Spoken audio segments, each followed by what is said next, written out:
Hello and welcome everybody to another Virtual Vines. We're back. We're live this week. So excited to have a live show again. I know we had a lot of fun and a lot of views on our wines paired with Chick-fil-A. I know we'll probably do something like that again because that is a fun little concept, and we've been tossing around some other ideas. But tonight, very special show with Copper Cane and Wine and Provisions. This is going to be one that you're going to absolutely love. As we got more folks coming into the show, what I want to tell you is another live event coming up in the shop on May 2nd. That's Sunday to May 2nd. We have one seating. We're only doing one seating of this, so you're going to want to get your tickets fast. There's only 15 spots available, okay? So 15 couples or kits per se. It is our Bordeaux wine blending class done with the Queen of Wines. So you'll get 3 bottles of Bordeaux varietals, and you'll be able, in a beaker, and you'll learn how the blending process happens, and you'll be able to start blending your own as well throughout the class. So it's going to be a lot of fun. That's $55 for non-members, $50 for members. Remember, there's 3 bottles of wine included in this, so we'll have a lot of fun with it. But space is very limited. It's 2 o'clock to 4 o'clock. Really, the class is only an hour, but that last hour, obviously, with all that wine open, you want to sit back and enjoy it. So yeah, 2-3 people. You can do it by yourself. If you want to do it by yourself, you can do that as well. But there's 15 kits available, so based on seating area. So and that's up on the website, theloadedgrape.com. Now you can reserve yourself a kit. Now you're sitting there, no TC, no Julia, no Joe. Where's Chuck?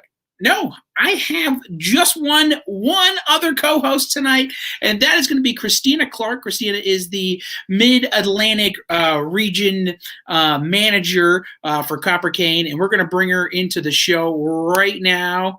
And I'm going to, right there. Oh, where'd you go? Oh, let's remove you and do that again. Let's try this again. So let's try this. All right, adding Christina. Oh, Christina, for some reason, you're not coming up on the screen here. Are you seeing me? Oh, there you are. Hi. Hi, welcome to the show. Welcome to Virtual Vines. We're so excited to have you here. I can tell you we've been open for about 3 years, and we've sold a lot of Copper Cane in that time. So, Thank you. And the wines were. Well, I have a 6-year-old, and he thanks you for every bottle that you guys buy because he's one step closer to being able to go to college. So there you go. Pumped about that. Hey, yeah. And Danny, thanks for the awesome introduction. This is probably like my millionth virtual tasting, right in the era that we live in these days. Hands down, you get the award for best intro. I love the music. I love the pump. I do miss me some Julia, Chuck, and TC, but I will do my best to fill their shoes this evening. Well, so I think folks are going to love you and love hearing about these wines. And so first, we'll have to ask our viewers tonight what they're drinking.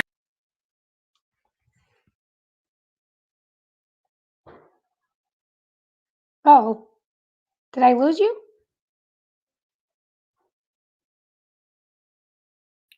Don't worry. You say, hey, where'd he go? I don't know where I went. I don't know what just happened there.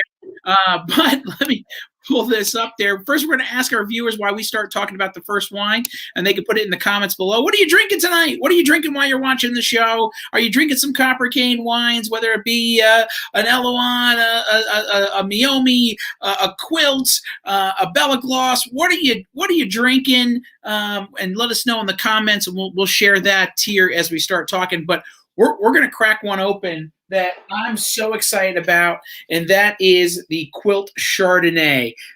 This is one, folks. I can tell you the price even beats the big box store. So you're going to want to. You're an amazing Vanna, Danny. Like, nobody shows off a bottle of Quilt quite so beautifully with your lovely show hands. Well, normally my wife's on here. We call her Vanna Vines, and but tonight she just wanted to watch, and she'll probably come in here and sample off of my bottle as she gets a chance. But yeah, beautiful. I mean, well, can we? Can we talk about this? I mean, obviously, the quilt is to show the beautiful vineyards that quilt Napa, and this bottle with this blue label just pops off the shelf. So let's dive into it. Let's tell us all about the Chardonnay. Okay, so when you look at that label, right, you see all these little squares and blocks that are on there. And this is really Quilt. The whole principle behind Joe Wagner's production and building of the brand Quilt was to pay homage to the beautiful area he grew up in, right? He's a Napa Valley native. It's where he's lived his whole life. I'm sure many of you have a little bit of inkling about his family history, but if you don't, Joe is actually a fifth generation winemaker, and it is his family that started the beloved Camus, which has really become very much a name that we associate with iconic Napa Valley wines, quality, and good juice.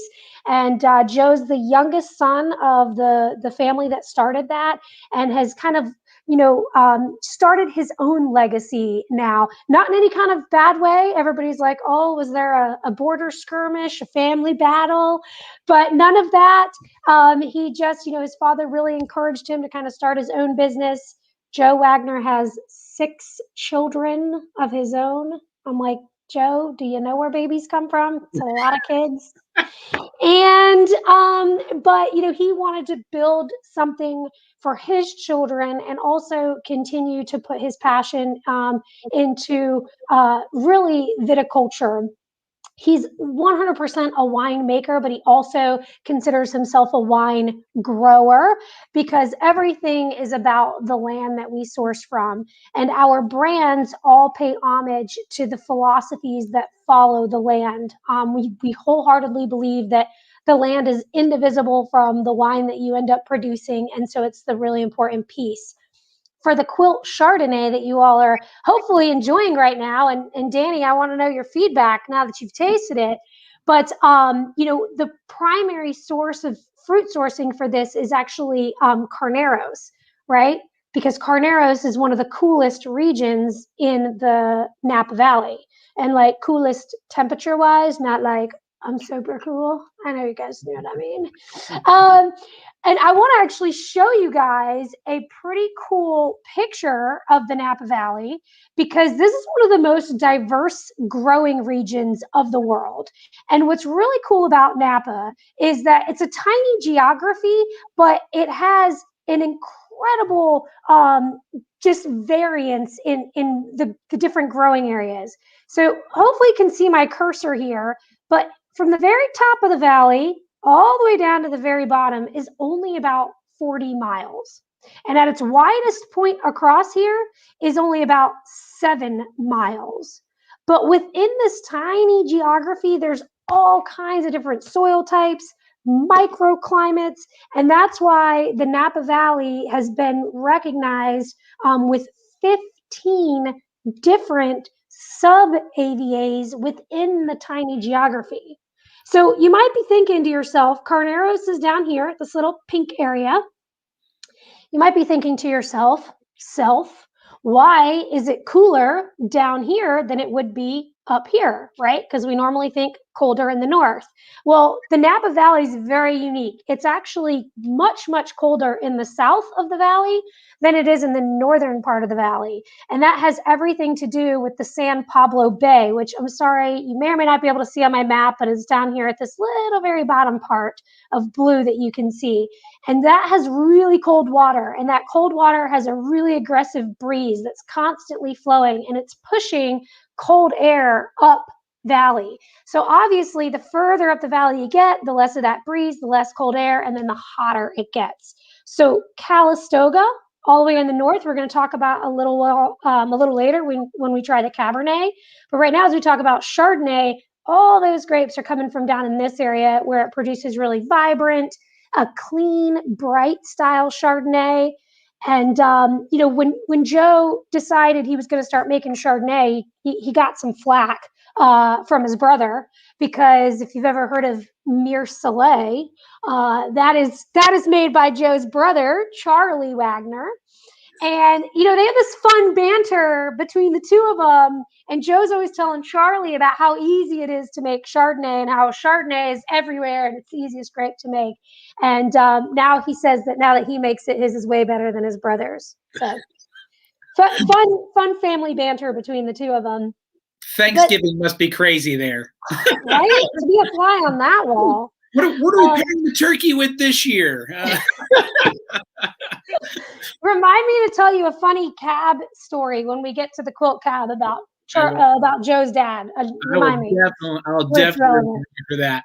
Actually, Chrissy, I gotta let you know the only person drinking with me is me. All our folks are just watching. This is like a QVC show, so we talk about the wine and intrigue them so much that they end up buying from us with the loaded grape. So so yeah, everybody else is drinking whatever they have at home.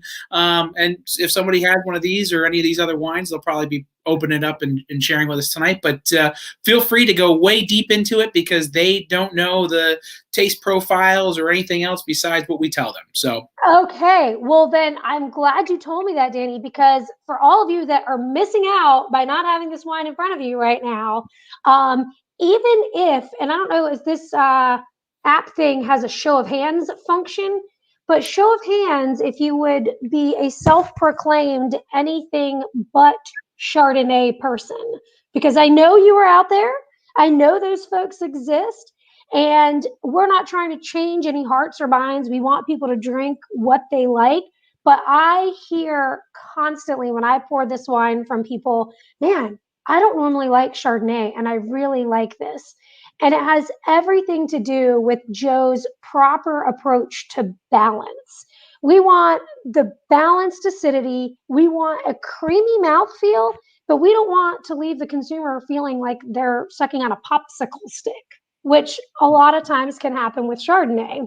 Yeah. And so when we produced this Chardonnay, we wanted to use some really bright, ripe acid type of fruit from Carneros, and then really have a super kind of creamy back end with these hints of more tropical fruit flavors. Things you wouldn't always see from a Napa Valley Chardonnay, because we typically are thinking oak, butter, vanilla, caramel. And it has all of those in the right balanced proportion, but it also has this really nice tropical aroma that does not come across as sweet. So don't be afraid by the aroma of sweet, what we would think of as sweet fruits, because oftentimes you can have that more vibrant aroma, and what it'll do is it'll balance out some of the off-putting oak or that stringency that sometimes over oaked Chardonnay can give you. So none of that with the Quilt Chardonnay, and it really is a beautiful Napa Valley Chardonnay. It really is, and where I would say if we're kind of comparing, Mercelet is going to have a lot more butter and cream to this one. This one is very balanced and structured, not overly oaky, not overly buttery, nice. And I'm glad you said tropical, because I was thinking some tropical fruit as I was tasting on the front of the palate, and yeah, refreshing and different. But yet, if this was on the table and somebody's like, well, I want mine oaky, buttery, I think there's enough that's going to make them very happy to be drinking.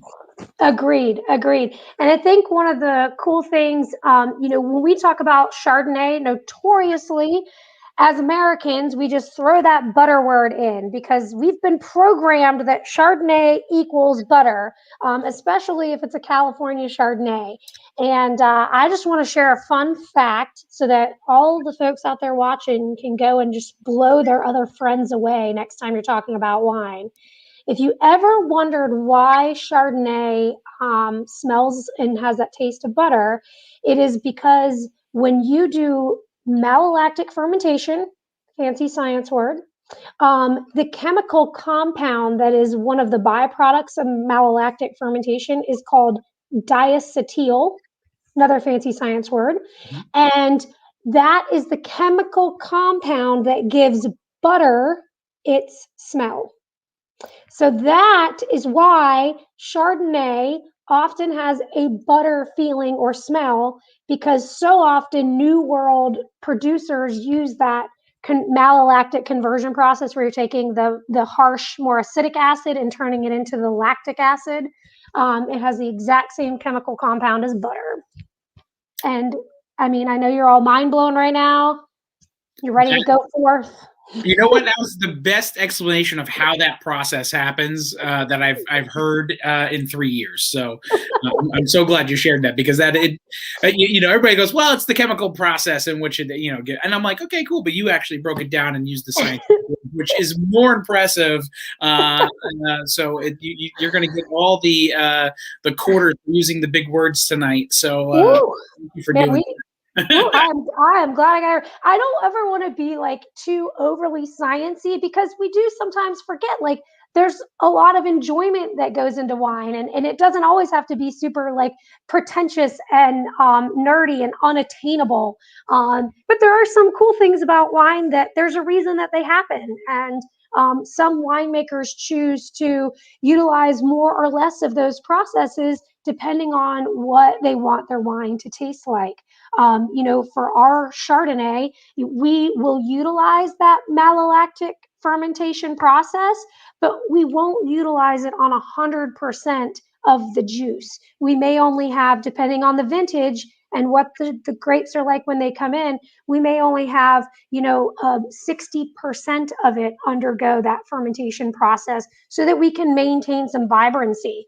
And it's all about leveling everything out. So I'm glad you guys liked it. I want you all at home to try it. Yes, definitely. This for your Chardonnay fans or people are just looking to change up what they're drinking. This Chardonnay is a great option. We got it marked down from $25 down to $23, plus your club discounts if you're in our wine club. So great deals on that. I think if you're in the if you're a reserve or grand reserve member, you're going to be getting this under $20, which is definitely crushing it. But a great deal. We sell it on our website. We sell it for our DTC for $29.99. So you are definitely getting an incredible deal. Definitely getting an incredible deal. Now, before we move on to the next one, I just want to say, to me, what are your pairing options that you would pair with this? Because I know a lot of our folks love to have wines and pair it with stuff, and they love our suggestions. So what are your go-tos for this? So this Chardonnay has a tremendous amount of complexity. When you first taste it and you first smell it, you might think, hey, I want to go with something a little bit lighter, maybe even like a spinach salad with some sort of like grilled shellfish or even like grilled chicken. But this is actually a really complex Chardonnay without being overbearing. So I always recommend it with something a little bit heavier. I love it with pasta, and I'm a huge fan of like just a real simple lemon butter sauce. I mean, I know that sounds so simple, but I think it's one of the most beautiful pairings because it really does shine so much on its own, and it does have enough weight to kind of sustain that heaviness that you really don't even have to have a protein with it. I mean, you could if you wanted to, but I'm always just a bread and white wine and pasta kind of gal anyway. So that would be my pick. That's fine. I was actually, because I'm glad you said the word heavy, because I think it does feel a little heavy, and it's very well balanced and very well structured. I was actually going to say, hey, get a little petite filet mignon, throw a big little blob of butter on there, garlic butter or what, and go at it, because I think the Chardonnay can hold up to the protein. So. It really can. It really can. And a lot of times you worry about, you have to have a certain amount of tannin in wine to be able to break down the protein. That's why we always talk about red wine going so well with meat. It has everything to do, again, with this chemical reaction between tannins, and the tannins, so the pithiness and the feeling that you get from the skin, stems, and seeds of the wine.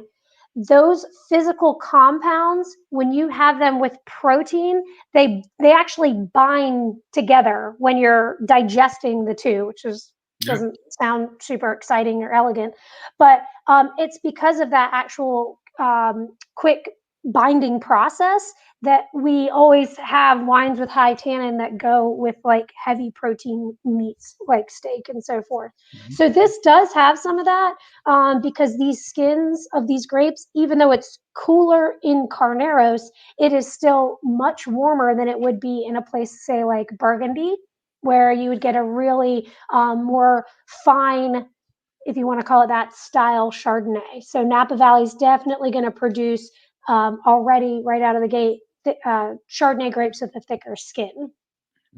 It's delicious. Take advantage of it. Go over to the website, throw this in your cart, continue to watch because we have a amazing lineup tonight. And let's move on. And we're going to go to something that I know people are well versed in this label and of yours in the Belle Glos, but they might not always go to what we're going to showcase tonight, which is a little rosé. It is rosé season. We could not add this into the show. Mother's Day's coming up. Spring has sprung here in the Carolinas. You know that because your car's full of pollen every day when you go out there. And I think more people are sneezing from pollen than they are COVID, so that's great. But right now, I mean, we're going to talk Pinot Noir, right? Obviously, we're going to talk Pinot Noir. And with that being said, when you make California Pinot Rosés, they're kind of like my favorite. It's my go-to summer. Well, it's 90 degrees outside, and I don't want to drink red, but I want to have a nice dry wine with a little bit of fruit on it that makes it refreshing. This is it. This is it right here. I love that you love Pinot Noir Rosé. This is something that, when I first started working for Joe, I was very excited about. I had obviously seen them out on the market, but we've become so inundated with rosés, right? I mean, like everybody and their mom is making rosé because there's been this awakening in the American consumer about how delicious rosé can be. And it's become this wine that I think couples that maybe traditionally one would have been a white wine drinker and the other one would have been a red wine drinker, they've now found, hey, we can kind of have a middle ground in rosé because it often will have like the weightiness and a little bit of the body style of the red, but then have the clean and crisp and that refreshing nature of the white. So for us and for Joe Wagner, and really for the entire Wagner family, rosé has always been part of their program. Joe's grandfather, who was Charlie Wagner, so it went Charlie, Chuck, now back to Charlie. So that's kind of like the easy way to remember it. So that's Joe's grandfather, father, and then brother. So Charlie, Chuck, Charlie. But the original Charlie, his favorite wine was always rosé at lunch and red Zinfandel at dinner. So when they started the Camus winery, rosé was actually part of the Camus program. They didn't really release a ton of it, but it was always made. And his grandfather was the one that coined the term eye of the partridge, which is what Eau de Padrie stands for. So this wine officially has the longest name in the history of wines. It is Belle Glos, Eau de Padrie Blanc de Noir. It's a mouthful, but it's I just put it on our ticker as Belle Glos Rosé. You can also call it that, 100%. The naming is kind of significant in all of the Belle Glos wines. For those of you out there that have had Belle Glos before, thank you for drinking it. It's definitely probably the closest of the brands to all of our hearts at Copper Cane, because this was the brand that Joe Wagner created when he was only 19 years old. And he planted his very first Pinot Noir vineyard site when he was only 15 years old.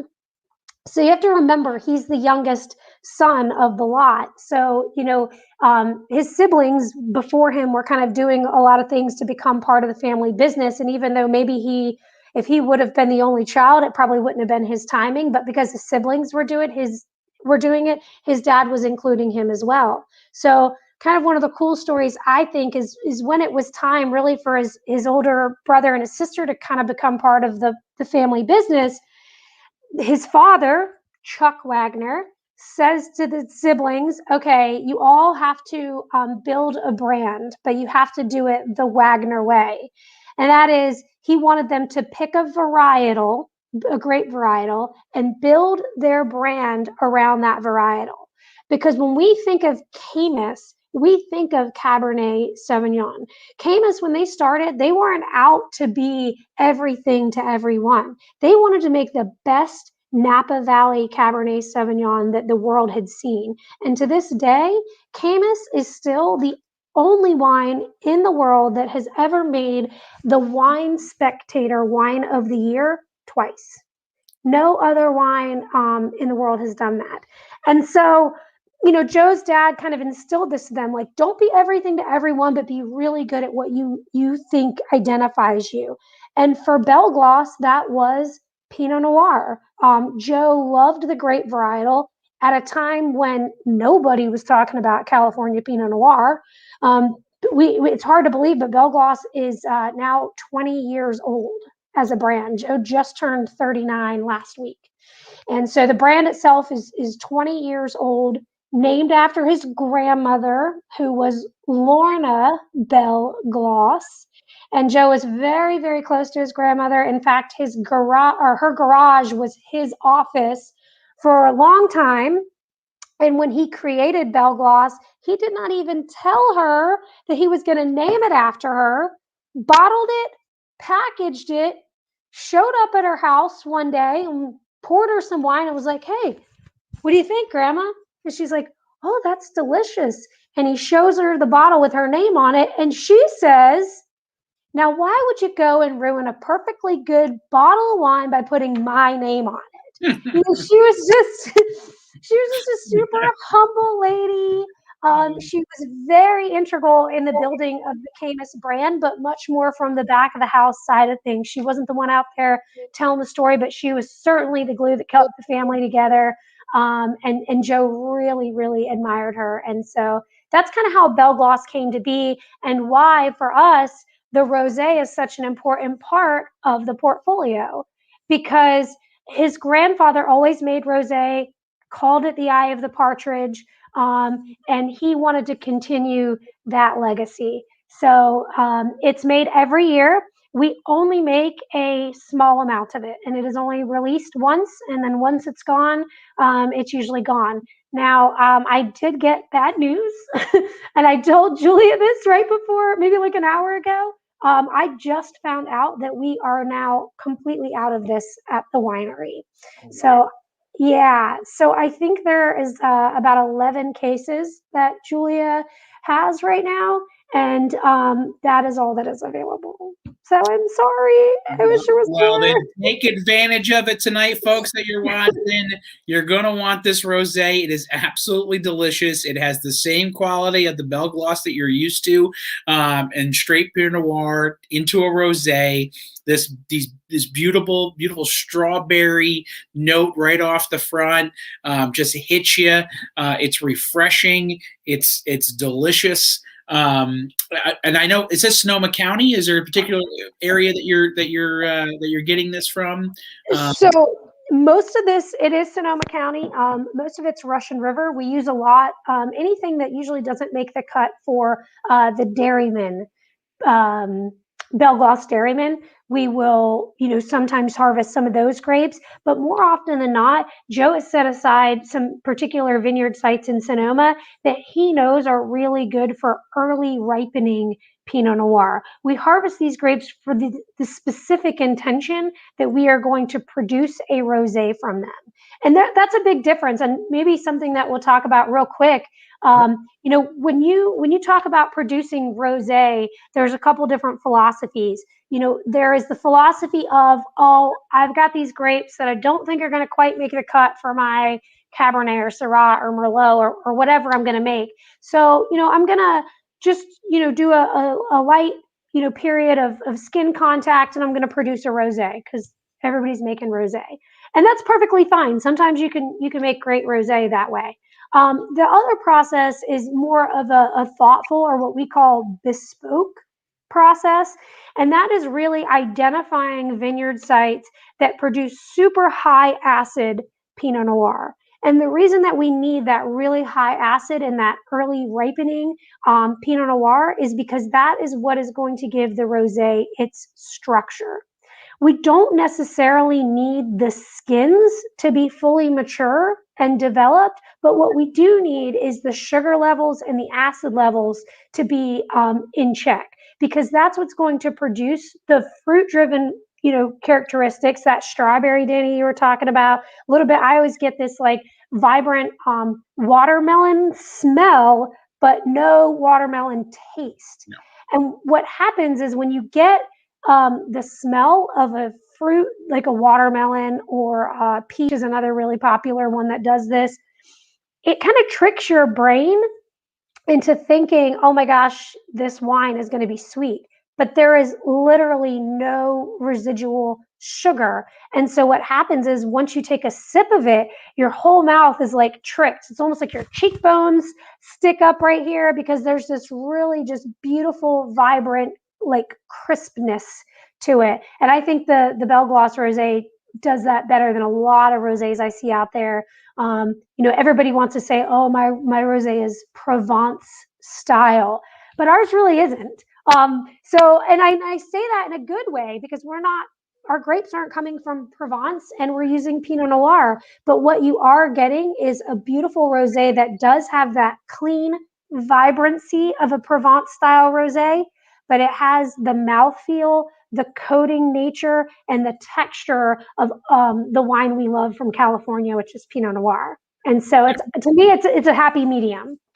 Yeah, it's a beautiful rosé, and for me, what I like, it's dry because there's no sugar, but the fruit is very big, so it becomes more refreshing when it starts getting hotter out than the Provençal. I like Provençal actually more through the fall and into the winter than I do when it gets hot out, because I feel like it's too dry for me, and I want to be able to have a little bit more fruit on the palate while I'm enjoying the heat of the day. I've been a big fan of rosé for a while. So, or the blush category, depending on how long you're talking about wines.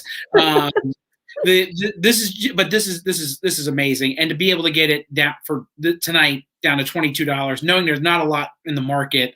Take advantage of this if you're looking for a rosé to kick off your Mother's Day, spring, whatever, Memorial Day weekend. You're going to open this up. You're going to go through a couple bottles. I can tell you that right now. It's going to go down. As you can tell, me and Tanya have already gotten into it, so it's only half a bottle. So if you want to know what our vote's on, it's on the rosé.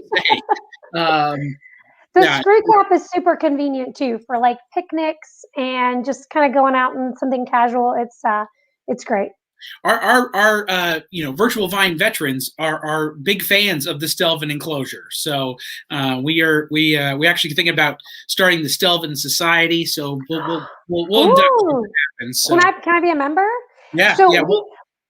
Our Stelvin enclosures actually are a unique style. It's called a WAK, W-A-K.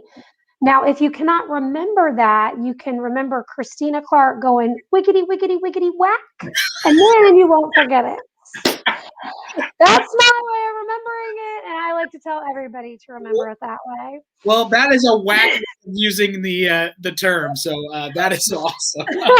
but it's a unique enclosure. So anybody at home that actually has this bottle or any other copper cane bottle with a screw cap, I want you to put it in your hand and actually try to squish it, and you will see that it is much stronger. Yeah. Yes, look at Danny's face. He's like, "What? What do you know about that?" Yeah, you can't. Normally, they just crinkle in your hand, and yeah. So do you see on the inside of there? There's like a plastic liner. There is a plastic liner. Let's see if I can show everybody. There's a plastic. Yes. So that was, this is like Joe's signature trademark. He's a big fan of the Stelvin closures, and he really wanted to be able to find the one that he felt was the best for the wines. That plastic underneath there, its benefit is that once you put the cap back on, it is one of the only screw caps on the market that actually prevents any new air from being introduced into the bottle. Now, if you opened it and poured out of it, any air that's gone in there is obviously going to stay, but no new air is going to come in. So those screw caps actually extend the shelf life of the wine by about another day. You know, I am so glad that I brought up this. You're going to be like the Grand Poopa of the Stelton Society. Oh man, look at that! That's why I mean, we got a special cap. I mean, it's just so crazy. So, whack, it's whack, special whack. Such a whack. So whack, but awesome. Whack is great. Awesome.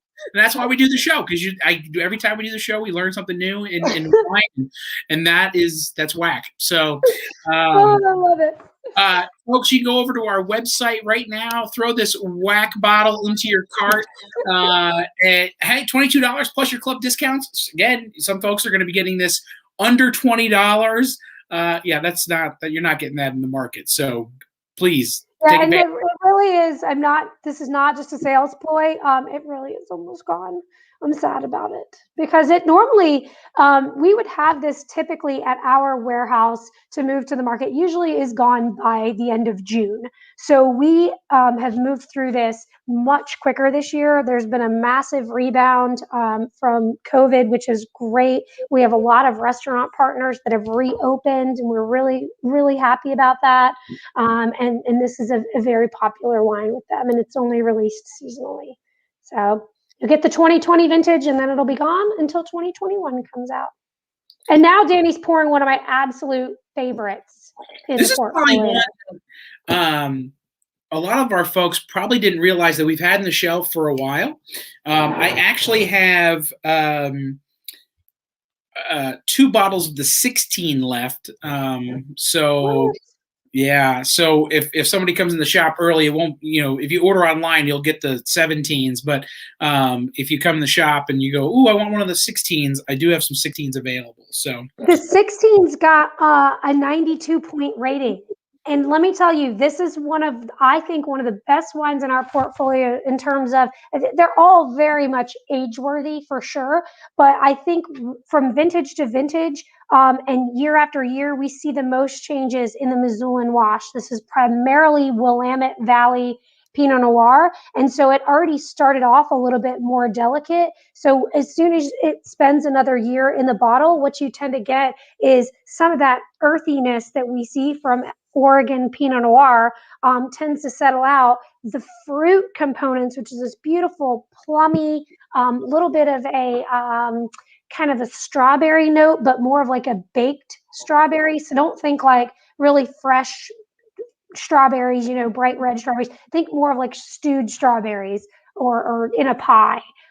Those are the kinds of flavors that you get from the Missoula wash. And it also has this really cool, like almost baking spices backbone to it that gives you a little bit of like cinnamon, a little bit of clove, and the finish is incredible. The mouthfeel that you get from this wine, it coats your entire mouth, and then it also kind of everything after you take the sip, it lingers for a good like 25 to 30 seconds. That doesn't sound like a long time, but for wine, that's actually a really long time for those flavors to stay that present in your mouth for that amount of time. And that's really the mark of a well-made wine and wines that have complexity. So I get asked all the time, okay, Elouan, first of all, why is it from Oregon? Joe's a Napa Valley guy. What the heck's he doing making wine in Oregon? Well, a couple of things. One, he is a lover of Pinot Noir. So naturally, why would he not go explore Oregon? Because as his kind of affinity for Pinot Noir continued to develop after the development of Belle Glos as a brand, Willamette Valley, Rogue Valley, Umpqua, all these beautiful places in Oregon had land that was producing incredible wines at a fraction of the cost of land in California.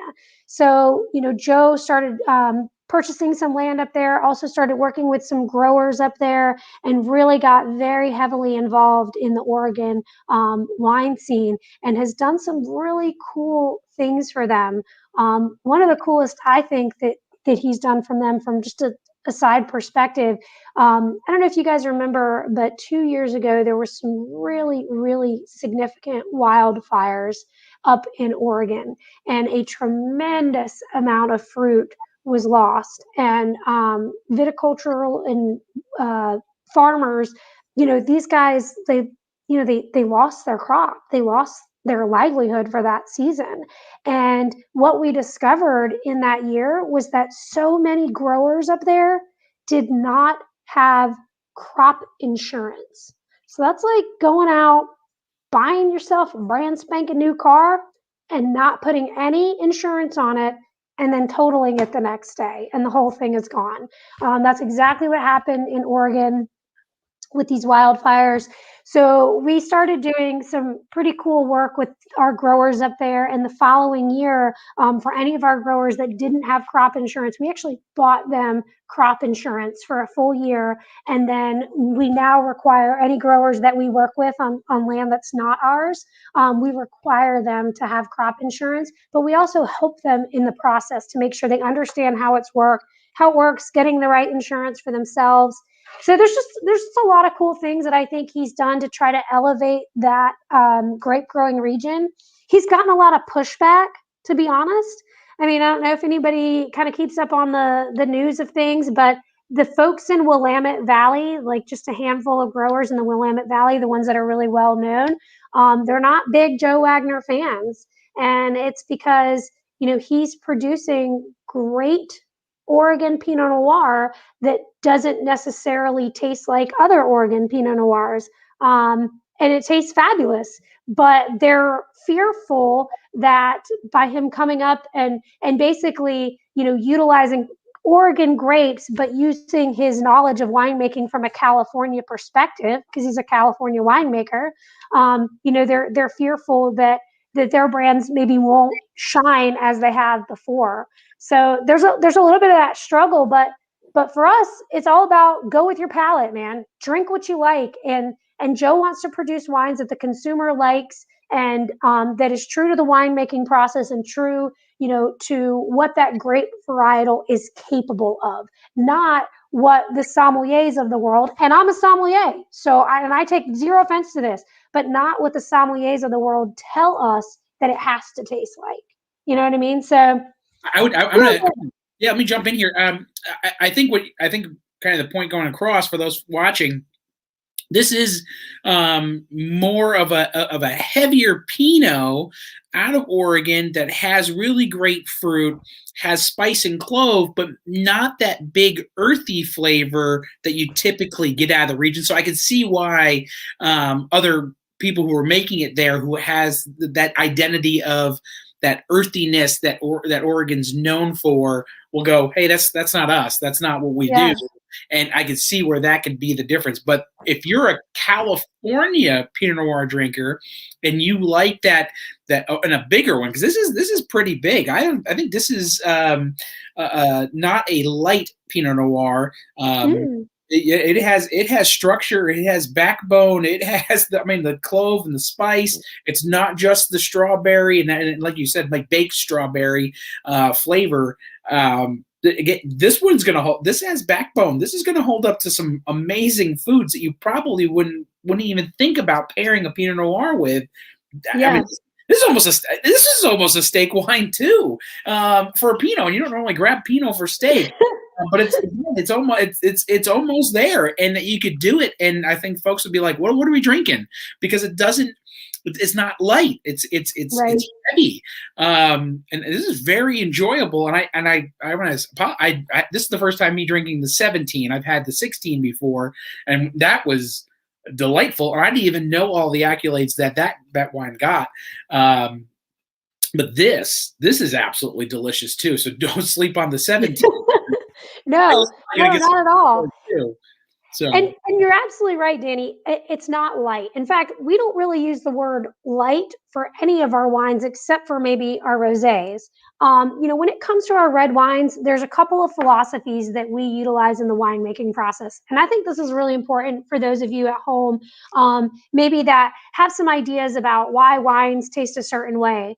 But there's three things that we do at Copper Cane, and we do this for every single one of our red wines. And it is what it's this in conjunction, obviously, with Joe's kind of proprietary methods, but it's these three things that make all of his wines have the consistency of elegance, the consistency of that appealing sort of, oh, I want another sip of that.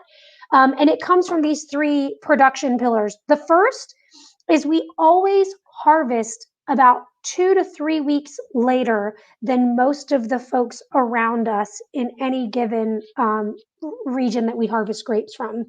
So we harvest, it's not really late harvest grapes, but we harvest later. And that's where the name Copper Cane comes from, because as the season goes on and the grapes start to ripen more, if you've ever been out to California during harvest, you will notice that the vines turn from green color, and I'm talking about the actual vine where the grapes are hanging down from. They turn from a green into more of a copper color. And that is our indication that it is time to harvest, because at that point we know that the vine has purged itself of any underripe or astringent flavors. So think about it this way, to just dumb it down to the simplest thing. If you go to wherever you buy your grapes, Harris Teeter, Lowe's Foods, wherever you buy them, and you were to get a bunch of grapes, table grapes off the produce table, and you eat the teeniest, tiniest, smallest grape in the bunch, what does that taste like? It's awful. It's like bitter and it's tart and it makes your whole mouth like stick up. That is an underripe grape. So if you are harvesting from an entire field and you have too many of these, guess what? All that bitterness, all that astringency, that's all going to impart itself to the wine. So we know that when the vine is completely copper, that you're going to have the most minimal amount of those underripe grapes. And that's the first thing. Second thing is we use something called cryo extraction. So at harvest, we put our grapes right into the harvest bins, but on the bottom of the harvest bin is a layer of dry ice.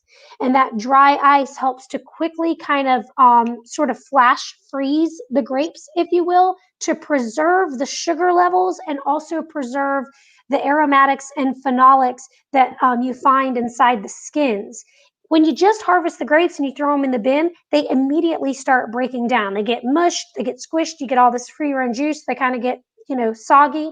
By putting in that dry ice, we're stopping that breakdown until those grapes actually get to the winery. And that is a big part of the color. The biggest thing that it preserves is the color. Everybody always asks, well, you must be blending your Pinot Noir with Syrah or Petit Syrah, because look at that. Look at my Vanna. See that? You can't even see Danny's face on the other side through this Pinot, right? Yeah. It's dark. And that is, you would think when you get a Pinot this dark that they put something else in it, right? Because you're supposed to be right through Pinot. So, yeah. Yep. But that is not the case. It's that cryo extraction, because that dry ice preserves that color. And then the third thing is that we don't do ameliorization, which is a very common practice, especially in California. And that is the addition of water in the production of wine. We do not add any water to our wine. So we are just using 100% grape juice. And with that cryo extraction happening in that rich, dark color, it stays intact.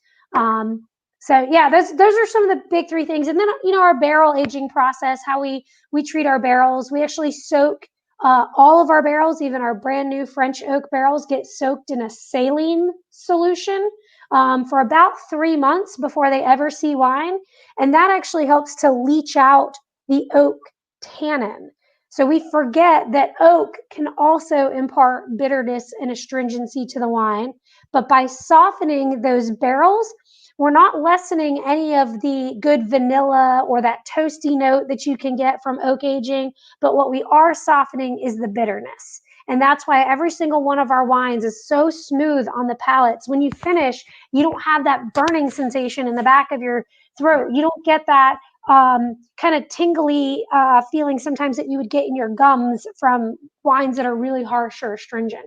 And it's those things. And with the Missoulian wash, it's a prime example of how you can take Pinot Noir from the Willamette Valley and really produce something just so unique and incredible. And this is, like I said, this is one of my favorites in our portfolio. It's tough to pick sometimes, but this is a unique one for sure. And I need to ask this: is the Missoulian wash a sub ABV, or is it a vineyard?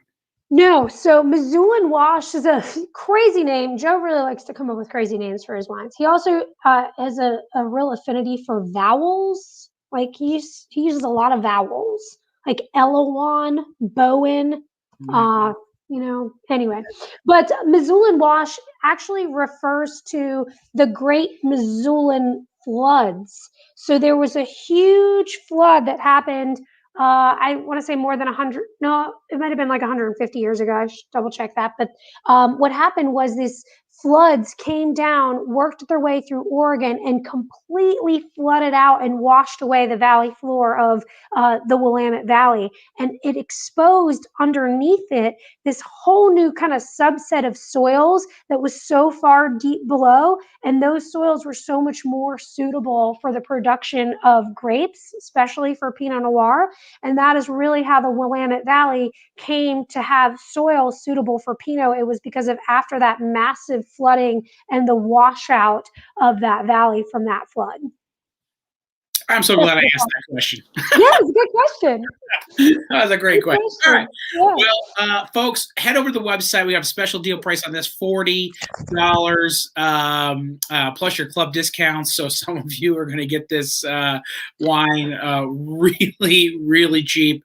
Big box store sells this with a 7 on the end of it. And once you get your club discounts, I can tell you right now, you're going to get it more cheaper than that big box store can do it. So take advantage of this. 17s are great. I do have 2 of the 16s. If you get in the shop tomorrow, when we open, you can get one of the 16s.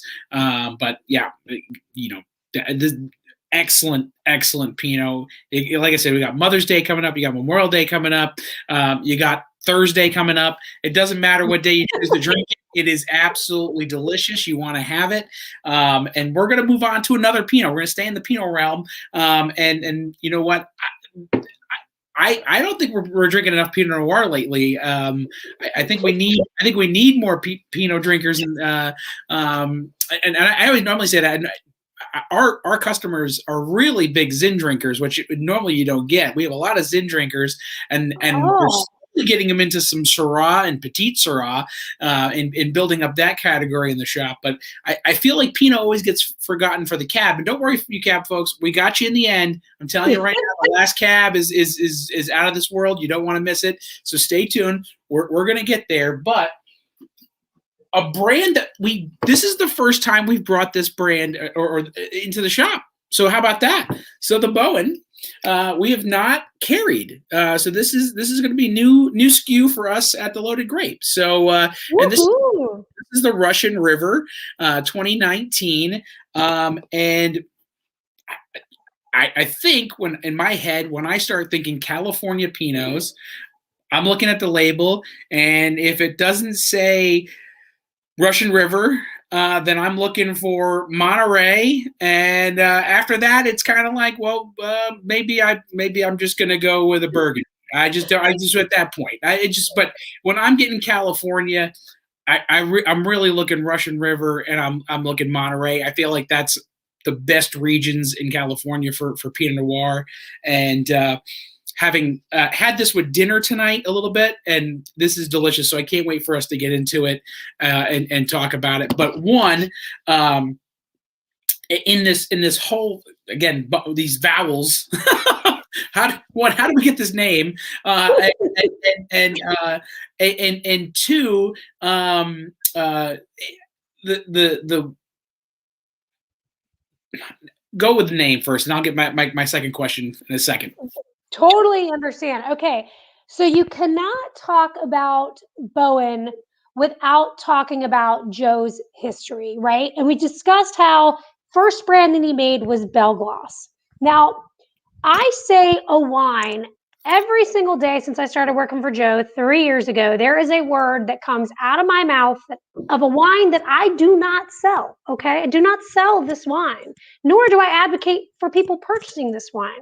But it comes out of my mouth because the wine was created by Joe Wagner and sold to a big wine conglomerate about 5 years ago. And when he sold this brand only sold the brand, didn't sell any of the vineyard sites, didn't sell any of the winemaking production facilities, just the brand, the name, for $315 million. Danny, drum roll. What's the name of the brand? Meiomi. Meiomi. Yes. And I have to say it every day. Every day I say this word.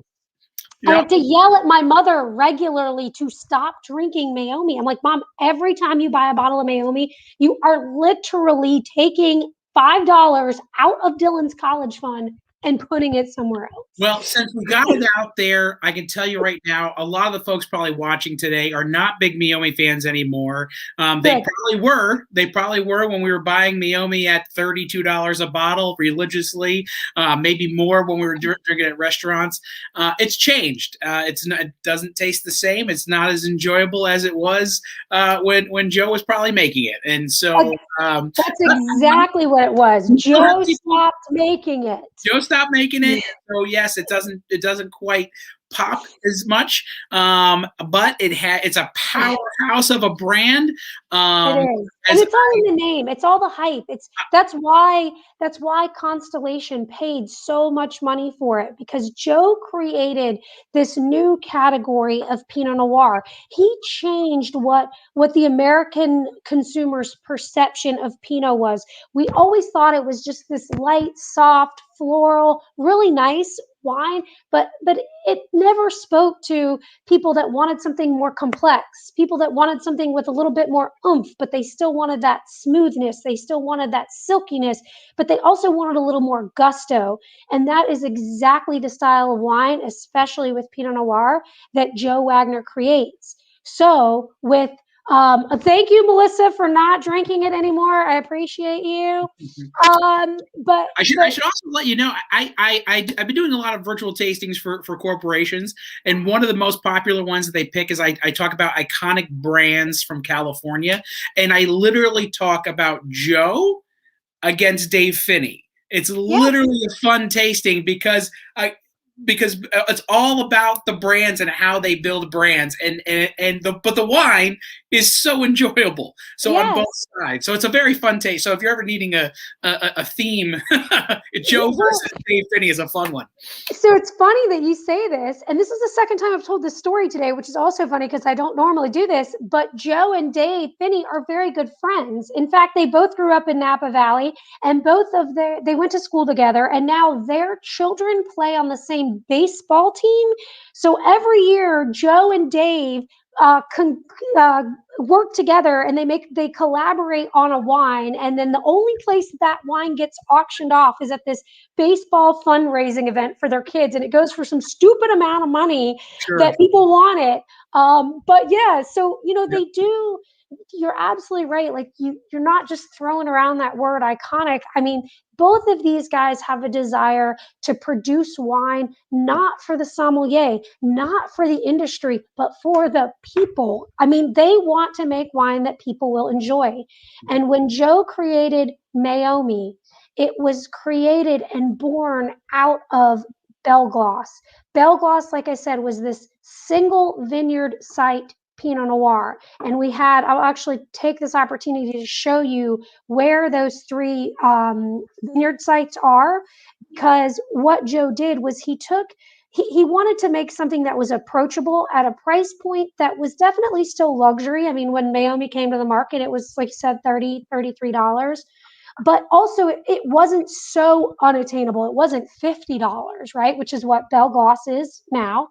And so when he created Meiomi, he took anything that didn't make the cut for Belle Glos and the surrounding vineyard sites, and he made this masterful blend of Pinot Noir from the exact regions, Danny, that you just talked about. Russian River, which is in Sonoma County. Then you've got Santa Lucia Highlands, which is in Monterey County. And then you've got Santa Maria Valley, which is down here in Santa Barbara County. And now to this day, right, when Meiomi was created, and you guys are like, why the hell are we talking so much about Meiomi when we're trying to taste this Böen Russian River? But it's important because when Joe sold Meiomi, he could not compete in that space. He could not make a similar wine. And again, remember, he only sold the name. So he still had all the rights to the fruit sourcing from these three incredible regions in these incredible wine vineyard sites here. So he couldn't produce one that blended all three like Meiomi was. And so he created Böen, and Böen followed the AVAs. So for us, we affectionately refer to Böen as baby Belle Glos, because now dairymen, anything that doesn't make the cut from the dairyman vineyard site for Belle Glos dairymen is what is used to produce Böen Russian River Valley Pinot Noir. And now, just about a year and a half ago, when the non-compete ended, Joe released the Böen Tri-County Pinot Noir, which is the exact same fruit sourcing and winemaking philosophy of the original Meiomi. And that's that. I mean, that's the long story of it, but it's all about the land. And so you asked me what the name Böen meant, and it means to farm, because without the land, we cannot produce good wine. And Joe is he's so good at identifying at the source, right? I mean, I don't have the skill whatsoever, but he is so incredible at identifying at the source vineyard sites that are suitable and what that wine will taste like. And that's the talent, right? That's the art. That's what makes him stand out. That's what makes him an iconic winemaker. Dave Finney can do the same thing. Yeah. And that's what makes them really, really good at what they do. But beyond that, they take that to the next level and they create these wines that people love. This is the world's longest answer for you. No, but it got there, and let me just say, it always comes down, people shop with their eyes. So before they can even do anything, the labels they always pop. Anything we've talked about tonight, the labels pop. You got this beautiful green that comes off the shelf. You got this beautiful blue that's off the shelf. You got this beautiful bottle with this. I mean, it just the cursive on it makes it go, oh my gosh, this looks elegant, but and we need to have it. And it happens for both Joe and for Dave Finney. They just create these amazing labels. So people first see with their eyes and then they taste, and the taste profile is so approachable for so many palates. It just totally is a win-win. So, it's incredible. And to talk about, I think, when you're in a vineyard at probably, 8, 9, 10, and not really getting to, do much. But when you grow up in a vineyard, you learn things and you see things and you're told things in 5 generations of sitting around the dinner table and people going, well, the grapes did this and the grapes did that. And you pick good vineyards because you know what you're looking for. And when we talk about Pinot Noir and we're talking about California, we're talking about this, the clouds that come in and put the blanket over the grape at night and burn away in the morning and let the vine struggle and come back and cool it down and creates this beautiful photosynthesis that creates amazing Pinot Noir. And that's why those are the best regions to me in California to be grabbing Pinot Noir. You can grow it in the other places. I just don't think it creates the great profile that I like and enjoy. So, and what's cool, like for Joe, is so we only make 26 different wines. 15 of them are Pinot Noir. So this is a winemaker who has taken the same raw ingredient, right, Pinot Noir, from different parts of California and now Oregon, and has created distinctly different wines. Each one of them is beautiful in their own right. The Russian River that we're drinking right now, and hopefully maybe somebody at home has this or soon will have it, but this is a beautifully vibrant Pinot Noir that has that quintessential California juiciness to it, right? This is what we know and what we think of when we think of Russian River Pinot Noir. We think of jammy, we think of juicy, we think of biting into like a really ripe red plum and just that kind of explosion of flavor. This is exactly what the Böen Russian River has. What sets it apart from all the other Böen Russian River Valley Pinot Noirs out there is exactly what sets apart every single other wine we've talked about tonight, and that's the finish and the mouthfeel. So you start out with that jamminess and that juiciness, and then it kind of lends way into this really nice, well-structured, super balanced Pinot Noir that kind of starts to give you a little bit more of that darker, kind of dried cranberry component toward the backside, which I really love. Like, I'm a big fan of trail mix, and dried cranberries are always my favorite thing in the trail mix. So you get that punch of fruit, but then you also get that punch of kind of like tartness, which is good, not tartness in a bad way. And then again, the aroma on this. I mean, you open this bottle and you pour it in your glass, you can hold that glass at arm's length and still smell that wine because the aroma is very strong. I had this tonight with dinner, and we had a rotisserie chicken with peas and stuffing, and it was like I could finish the bottle, but I was like, I need to slow down. And then then we went into the rosé as I was waiting for everything. That I was like, oh, that's going on way too fast. And so, yeah, that's just how it happens here at the house, getting ready for virtual vines. And you're like, wow, we've almost drank a bottle. And I'm like, that's a work hazard. Yeah. Or work perk, whichever one you want to call it. Only other time I have had this, and you'll love this, a friend of ours did a Pinot Noir tasting. There was 26 bottles of Pinot Noir. Oh my gosh. Every couple brought a Pinot Noir, and we all were drinking, little sips of it. And 3 people brought this. 4 people brought Meiomi. And of course I brought something from Italy, so I was trying to just totally different. And I came in third, which I felt was pretty strong considering that people liked it out of that. And funny enough, because of how the votes were, when this won. This was the number one pick, and number 2 was the Meiomi, but there was a lot of Meiomi drinkers, and so they kind of knew the taste profile. And mine came in third, so I felt pretty strong. It's saddlebred Pinot Noir out of Italy. It was really good, but So there you go. But that's a good thing to do. Is even if you're not a huge Pinot Noir drinker, and we talked a little bit about this with the Missoulian wash. I think that the beautiful thing we're seeing now in Pinot is a real shift and a diversity in what's hitting the market. When I think back to when I first got into the wine business, about 2 years later, Sideways hit. And I couldn't keep Pinot Noir on the shelf at the store I was working at the time.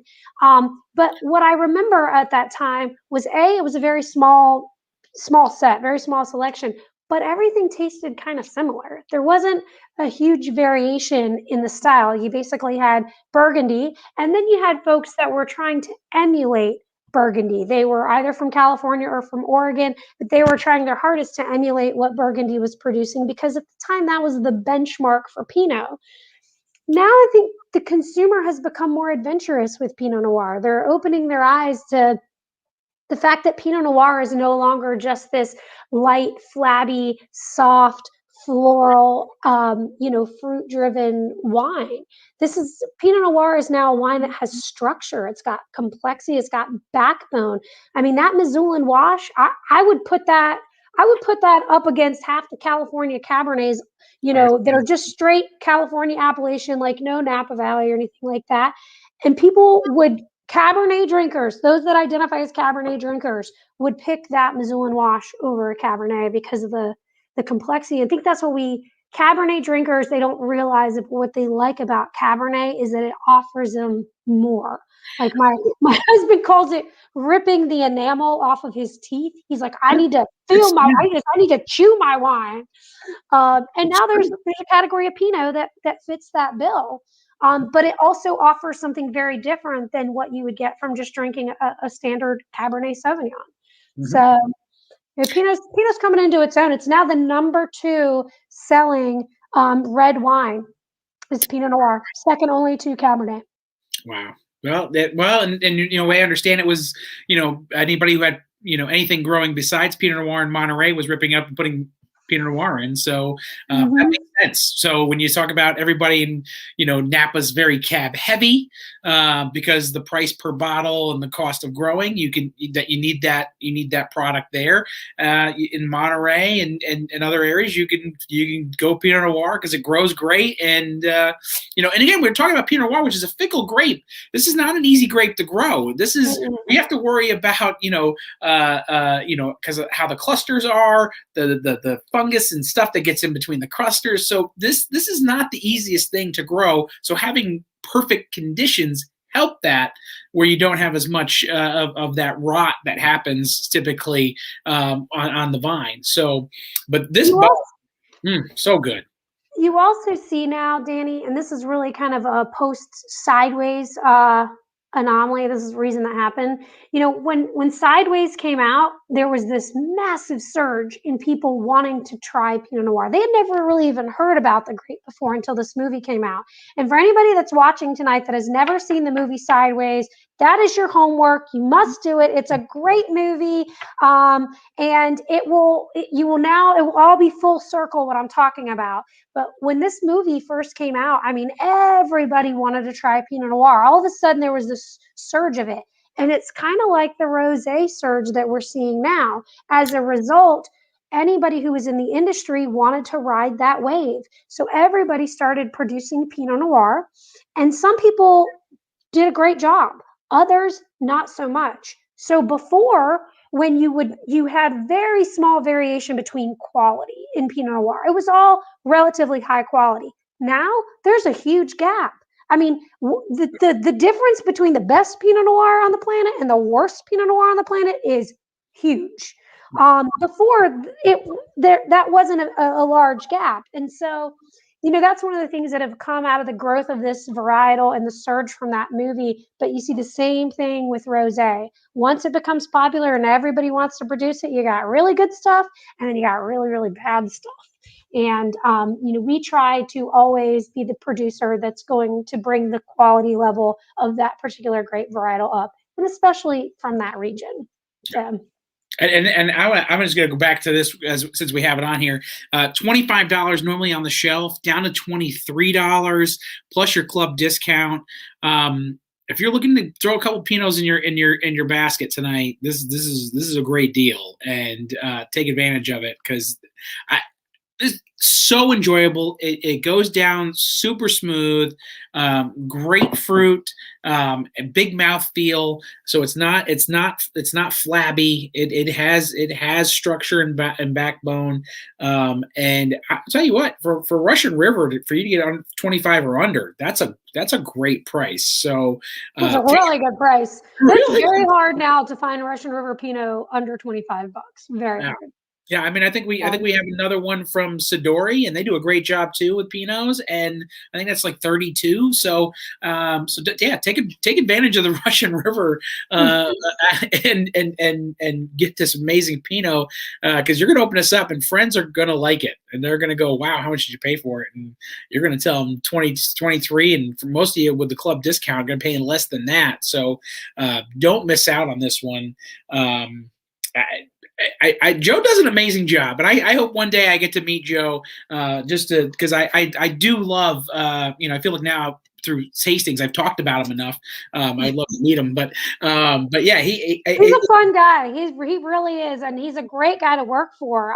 He's just an amazing boss. He's super approachable, easy. He takes great care of us as employees, and we're a small, still family-owned wine company. I mean, like I said, we only produce 26 different wines.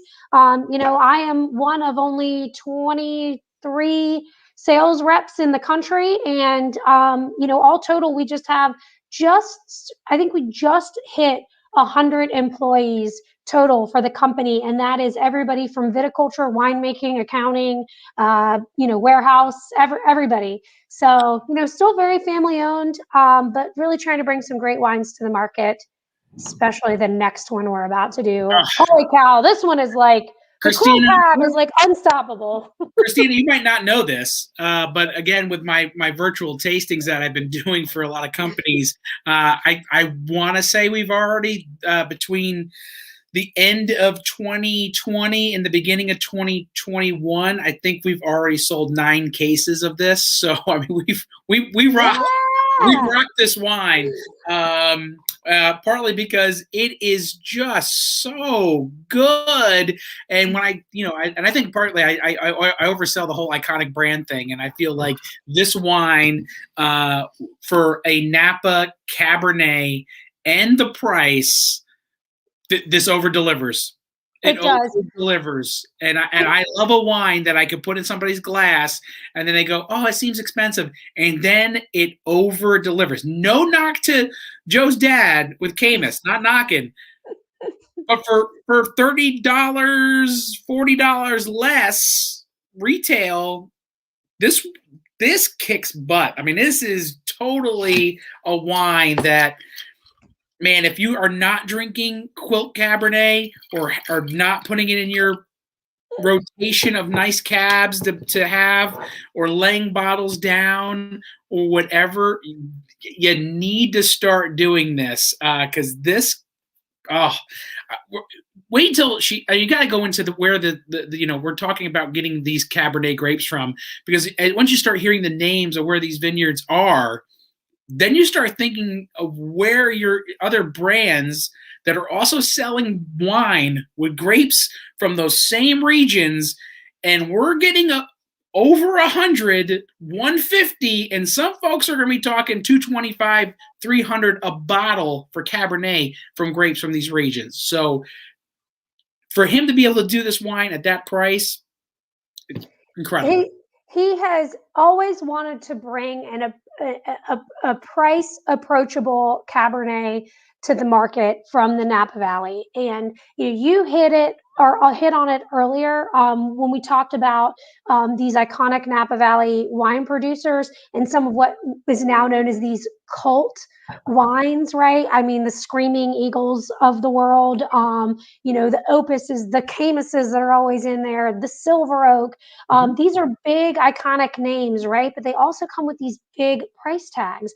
Well, Napa Valley land, it's insane. I mean, insane what they get for the acreage there. But the reality of it is, we talked about this at the very beginning, it is a finite amount of land, and it is a tiny geographical area, right? 40 miles north to south, 7 miles across at its widest point. Somebody else can do the square footage math, because I sell wine for a living. I hate math. But it's not a lot of space. And the reality is that when Joe started, when Joe put together the Quilt brand, that label, and Danny, if you can be my Vanna and hold that label up, that label is really to depict what the Napa Valley looks like if you were to fly over it in an airplane or a hot air balloon, which is beautiful. You should do it. But it's all these little square pieces of land that have been divided, subdivided, redivided. The borders, the boundaries between where one property line ends and another begins are very defined. They're very strategically cut up pieces of land, and they're all spoken for. There's no like free land that's still out there yet to be claimed and figured out, right? This boundary has been established. So that's where a lot of the price point is being driven high. And then also you have these consumers of Napa Valley Cabernet that they really buy into this cult feeling of the limited availability of it. Well, from Joe's perspective, All that is very true and well, but at the same time, his family has been farming this area now for 5 generations. So they are not new to the scene, which means that he has some of the best, most deepest established relationships in the valley. There's growers on every corner that have no desire to ever be a winemaker. The only thing that they want to do is be a landowner, and they want to sell their grapes to people who are going to turn their raw product into something that the consumers are going to go crazy about. And Joe's family has had these connections for years. So to back up a little bit, like in his history, we talked about how he developed Belle Glos at the age of 19, but his father remarried. His parents got divorced, and his father remarried when Joe was in his late 20s, early 30s.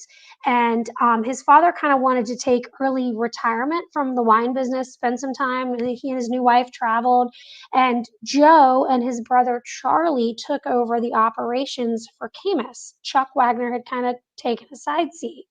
It was Joe Wagner's sole responsibility to produce Caymus Cabernet Sauvignon between the 2007 and 2014 vintages. So if you had Caymus between those vintages and you're like, oh, this is great, I love it, it was made by Joe Wagner. And that is the exact same guy who makes the Quilt Cabernet that Danny is so lovely Vanna Whiting for me. Mm-hmm. And so all of his knowledge and all of his conceptualization of what Cabernet should taste like came from learning how to make Cabernet under his father and producing Caymus. Now, when it came time for him to build Quilt as a brand, he took a couple different philosophies and from his dad, and one of them was the fruit sourcing piece of it. His dad, when he produced Caymus, and still to this day when they produce Caymus, they don't really disclose which properties they're sourcing that fruit from. So I can't even speak to where it is, but I do know that they're not utilizing as many of the AVAs within the Napa Valley as Joe is. So for Quilt, there are 15 sub AVAs within the Napa Valley that are recognized by the US government as a subsection of the Napa Valley. Special land, that means that they have a microclimate, a different soil, and they produce a different style of wine. Doesn't necessarily have to produce a different grape varietal. So they can, Cabernet is grown in pretty much every single AVA of the Napa Valley. But for us with Quilt, we wanted to blend together the best flavors that you get from each of the regions. So remember when we talked about Calistoga way up here in the north where it's the hottest? Well, this is where you're going to get the ripest, juiciest, highest sugar fruit. And this is also where you're going to get fruit that's going to give you the highest alcohol when it's produced because it starts with a lot of sugar. The yeast eats the sugar and creates a lot of alcohol. So that's where you're going to get these really just like strong, bold, high alcohol, heavy, rich, tannic Cabernets. Over here, kind of in the valley floor, is where you're going to get some of the stuff that's going to, it's not going to be as vibrant and rich, but it's going to get a lot more of the nutrients and the minerals in the soil from that valley floor fruit, where it's going to have kind of your softer fruit flavors, maybe a little bit of cherry, maybe a little bit of like blueberry kind of flavor to it. And then you've got the mountain fruit. And this is the higher elevation fruit. And when you get the mountain fruit, you're getting fruit that's got more sun exposure. So you get this kind of raisinated sort of dried component. That's where you get some more of that dried cranberry, like I said, dried raisins. And so what Joe does is we actually source fruit from 7 of the 15 sub-AVAs in Napa Valley. When we bring them back to the winery, each of those individual plots of land gets put into a different barrel. So we don't just lump all those grapes together from those 7 different areas, create one big bin of juice, and then put it in a barrel. Each region is barreled independently so that we can manipulate and see which AVA, which fruit source is going to give the wine if we need a little bit more fruit, if we need a little more acid, if we want some more of that body or structure, or if we need more mouthfeel. And so that's how Joe is able to manipulate this year after year after year. And he makes one, and this is kind of the key thing, he makes one master Cabernet Sauvignon blend for the entire vintage. And he does that by utilizing, these 7 different AVAs. So it's a really unique way and a really unique approach to Cabernet Sauvignon. But what it ends up yielding in the glass is something that I haven't seen in a really long time. And I've been selling wine now for 20 years, which is hard to believe. I know I look so young. Don't tell me. But I have been selling wine for 20 years now. And it has been a really, really long time since I've seen a wine like this come to market. Again, you need to be, we're talking Atlas Peak. We're talking Howe Mountain, Calistoga. Yep. We're talking Rutherford. We're talking Oakville. Coonsville, St. Helena. Yeah. We're talking about names that if you just see straight, you know what the price of the bottle is. Tonight, you're getting it for sub $50 at $48 plus your club discounts. Folks, this is a Cabernet that you should have in your cellar to pull out for those occasions that you're ready to go. And the problem is, if you don't have 2, you're going to be upset because it's going to go down so fast. I'm not going to knock any of those other iconic brands. They're iconic for a reason. I will drink a Silver Oak. I will drink a Camus. I will go there. But to me, if you pull this out at the party, I'm going to be smiling really, really big because I'm going to be like, yes, this is so good. And for the lack of, hopefully, of not offending anybody, when I say to my husband, "Hey, what do you want to drink tonight?" He goes, "Well, you know what I want. I don't want any BS," but he doesn't say BS. He says the other word. And then until I actually go down and get a bottle of Quilt, he's like, "No, that's crap. That's crap. That's crap." And then I just come up with Quilt, and he's happy. He's happy. He's happy. But it really, I think what's unique about this, and it can really stand on its own. I mean, we talk about these other producers to develop a benchmark of where this wine sits. But at the end of the day, it's a beautiful Cabernet that has incredible, blackberry, almost like a blackberry kind of jam. You also get those, again, stewed fruit flavors. Joe says rhubarb, but I can't tell you the last time I actually ate rhubarb, so I don't know if that's true or not. Rhubarb is very characteristic of Pinot Noir too, so it's there. It is there. Rhubarb's there. Yeah, but you also just get this spice, and what you get above all of those things, if you don't pick out any of those flavors, or you taste this wine, you're like, Christina's full of crap. I didn't taste any of that. I don't know what she's talking about. You will still want a second sip. You will say, "Oh man, that's good. I don't know what it is, but it's delicious." And and to Danny's point, it over delivers for the price. To get that elegance, you're paying a lot more typically. And for me, on the nose, it's blackberry. It's a little bit of cocoa, and then we get into the palate, and you're right, the rhubarb, but I also get a little bit of brown sugar. Yeah. And that's just absolutely, it's just like, it's just, when you say spice, I'm getting a little bit more of the and I'm like, this is just so good and enjoyable. And what I love about it is there's tannin there. I can feel it. My mouth is ready for some water. I got it. But I can drink it without having to have food too. So it makes it that great wine that I can say, you know what? If I pair it with food, man, I'm going to love it. I'm not going to be upset. If I just say, hey, there's so much more in the glass, or let's open up a second bottle and sit by the fire, or as we would say, this, by the way, as a Cabernet, I know it's pretty high, and I'm going to shock you here because this is something new to you, but this is what we refer to as a porch pounder. This is a porch pounder. This is a porch pounder, and this is where we say it. Don't sniff it. Don't swirl it. Just pound it because it goes down so good. It's a porch pounder of a Cabernet, and it's a high-end Cabernet, and it just is that. I mean, if left to my druthers, I would finish this bottle tonight, and I wouldn't even care about the hangover tomorrow.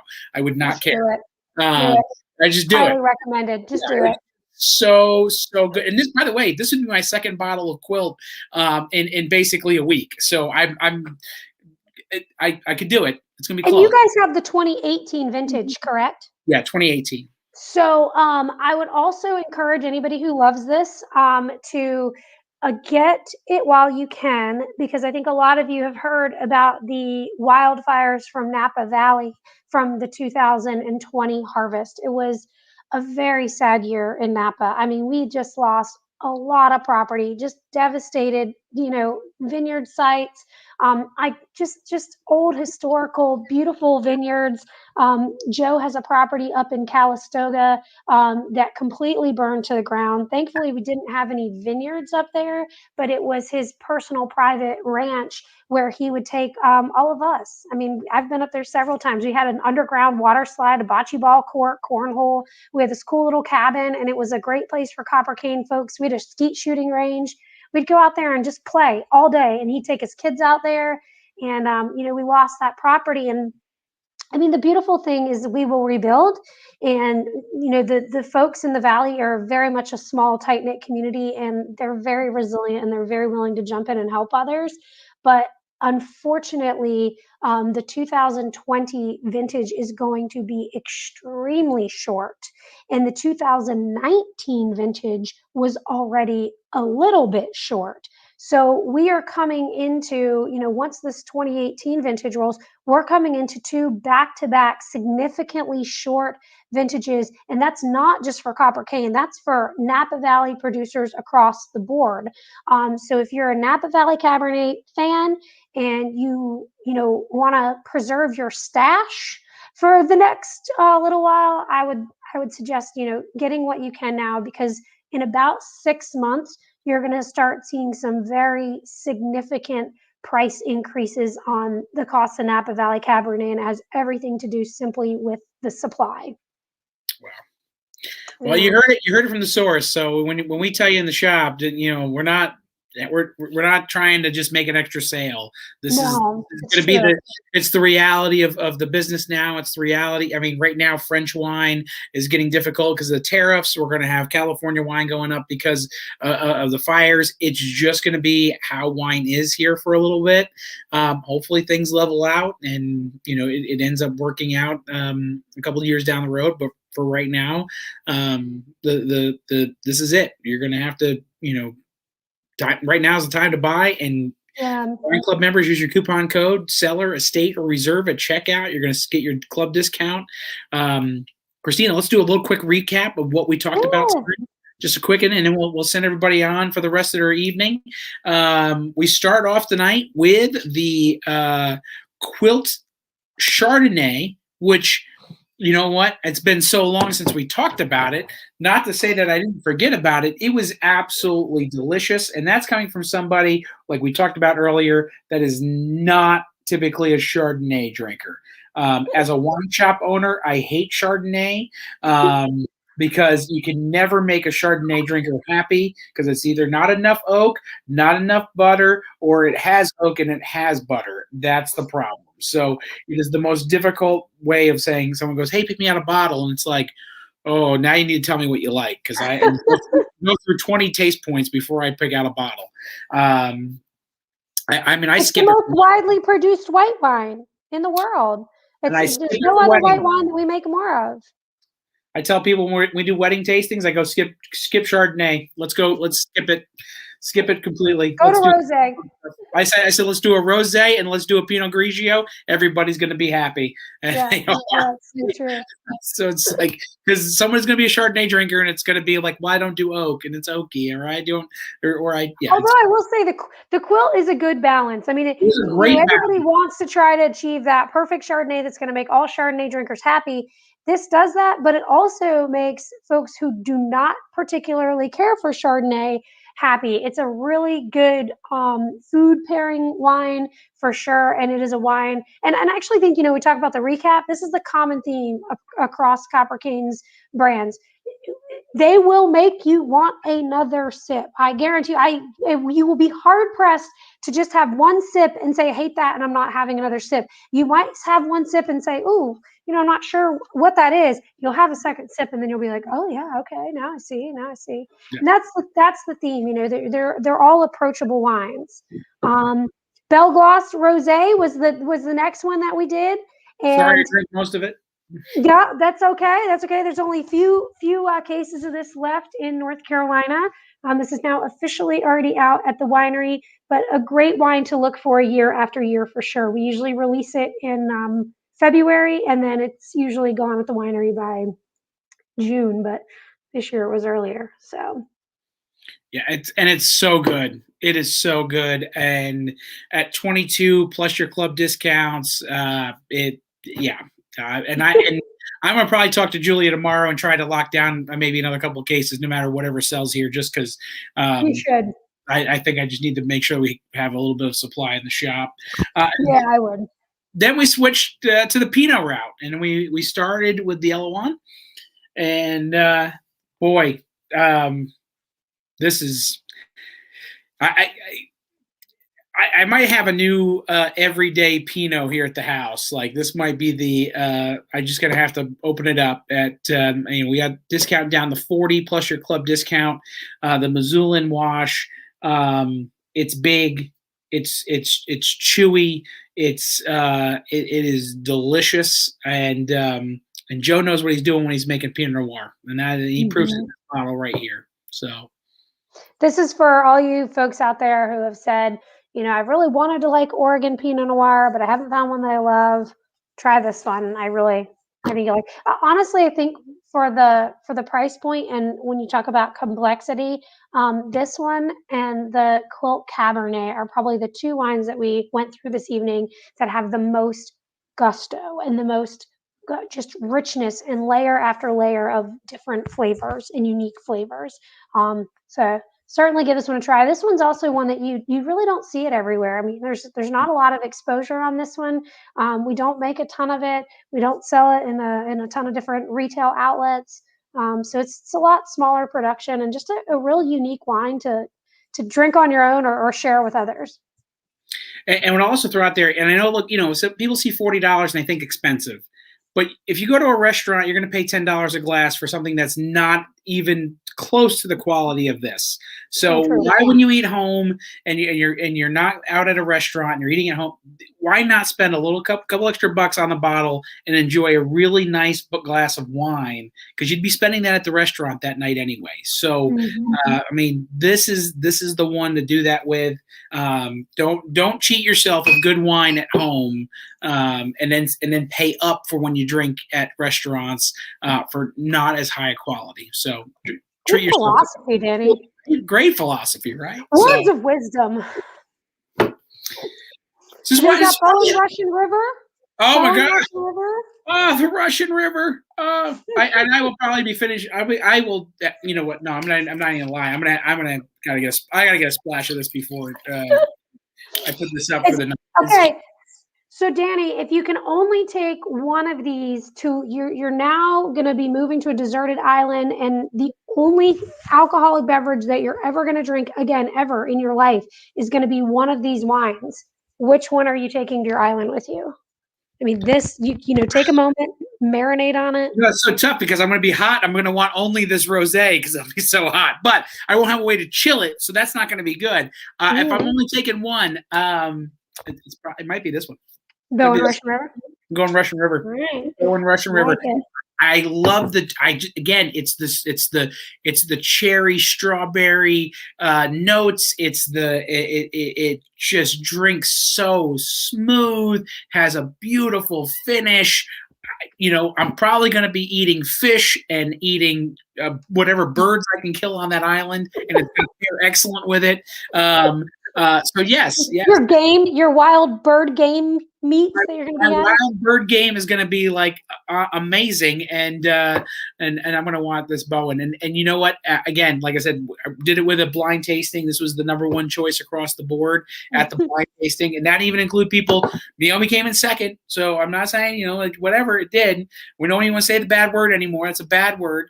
But if you're fans of that bad word, then you got to give this a chance. Please. Because you will see that the Naomi. Sorry, my computer is getting ready to die. I just realized I need to plug it in.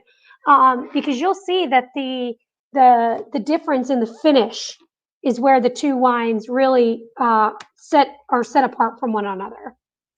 It's the difference. It's the difference in the finish. So, and then last but not least, for the Quilt, for the Cabernet lovers out there, do it. And again, short supply coming up. So you're going to want to get your hands on this now and keep on buying it week after week until it's because this is going to be one that you're going to wish that you're able to get. The price is going to start going up because of the short vintages. Take advantage tonight. Got this at a great price of $48, so you're under $50 plus your wine club discounts. For those people in the Reserve Club and Grand Reserve Club, you're looking at close to $40 a bottle. That's incredible for this wine. That's great.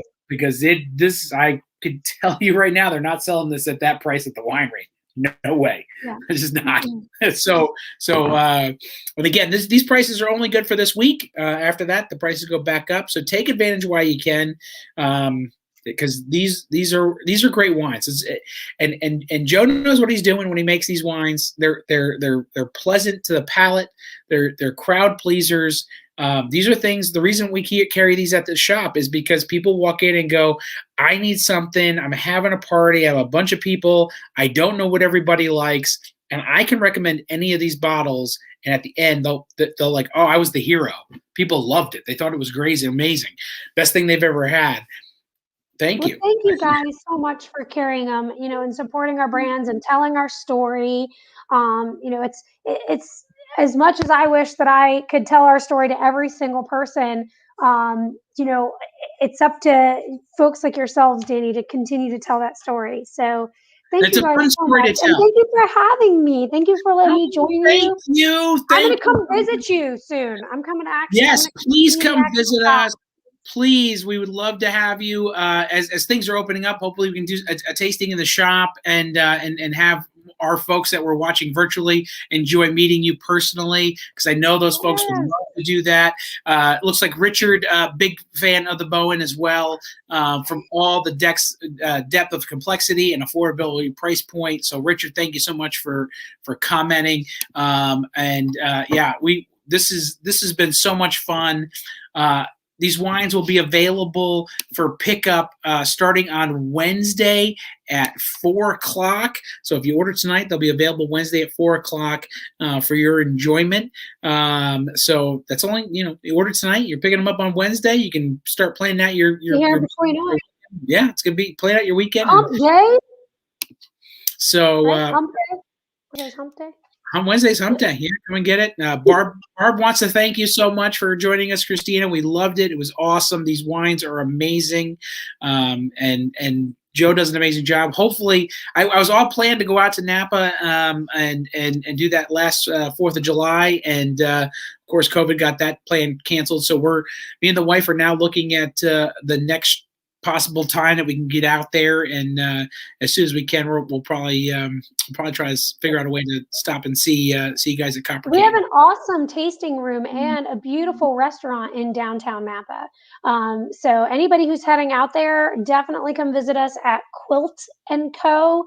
It's obviously easy to look up if you just type in Quilt. And then Avow, AVOW, is the name of the restaurant that Joe just opened, and it's absolutely gorgeous. It's right in downtown Napa, so you really get kind of this cool downtown vibe for it, but you're still very much in Napa, so it's a small town at the same time. But yeah. Most people don't realize Napa closes early, right? Wineries close early, so you got making them plan to do that for dinner after all the wineries close. That's the best of both worlds. So yeah, people like they nap in Napa from, but from like 5 to 7, because after you've been out drinking wine all day, you got to take a little siesta before you're going to get up and go out to dinner. And then the restaurants get really busy, like between 7:30, but probably actually 8:30 more so. And by 10 o'clock, everybody's in bed sleeping because they got to get up and drink the next day. So vicious cycle out. Vicious cycle out there. I don't know how they survive. Oh, man, it doesn't sound like any fun at all. It's beautiful. It's so beautiful. I actually live in Cornelius, so I'm not too far from you guys. I'm a North Carolina girl. Yeah. I was just down your way. I should have, if I would have known, I would have invited you to a fun little restaurant, the Fork and Barrel. I love that place. Did the homeboy make you some crazy crap cocktails? No, sorry. Wait a minute. It's not Nate. I got my places mixed up. Jade is amazing making cocktails. Yes. Did he have his goggles on? Jade had his goggles on and was making incredible food, and we enjoyed some amazing wine and cocktails. And you promise me you'll call me when you come back there? That's literally like 3 miles from my house. Done. Okay. That's I got your number now, so I will definitely give you a call when I'm on my way down to Cornelius. And we love that whole area, everything from Hello Sailor and so you're speaking my language. This is like my hood, Danny. This is my places. So we will also have you up here in Greensboro sometime as well, and let us show you our amazing wine club folks and patrons. They would love to see you, especially after tonight. So I guarantee the night that you're in there, we'll have a line out the door to everybody that's going to be wanting to taste and pick up these. I'm counting on you guys. I'm counting on you. Come see me. But thank you so much for having me. And, I commend you all for trying to adapt and overcome, and do cool stuff like this. Still try to stay connected, drink wine, try to be social where we can, and hopefully put all this behind us soon enough and get back to hanging out. It's getting close. We're actually... just a reminder, everybody, we're doing that blending class on May 2nd, so you can also purchase that at checkout tonight. And then I'm about to post 2 more events, another wine tasting in the shop, as well as a wine and cheesecake pairing coming up in May as well. So we just did, and everybody who came, thank you so much. We did a blind wine tasting where everybody got a black glass and they tasted the wines, and Julia was there and helped me out. Yeah, that was yesterday, and we did 72 tastings in 3 shifts. So thank you so much. Wow. So, really. Keep up the awesome work. I mean, you guys are doing great. So we look forward to having you up, and the Loaded Grape is one of the stops that you have to make when you start traveling again. So I will. Thank you guys so much. It was wonderful, and I appreciate being able to be your co-host. I felt like I've been on the news all night. It's wonderful. You have been on the news. This is wine news. Everybody, thank you so much for tuning in to Virtual Vines. As always, TC's not here to say it, but I'm going to say it. Keep on tasting. Have a wonderful night, and we look forward to seeing you this week in the shop.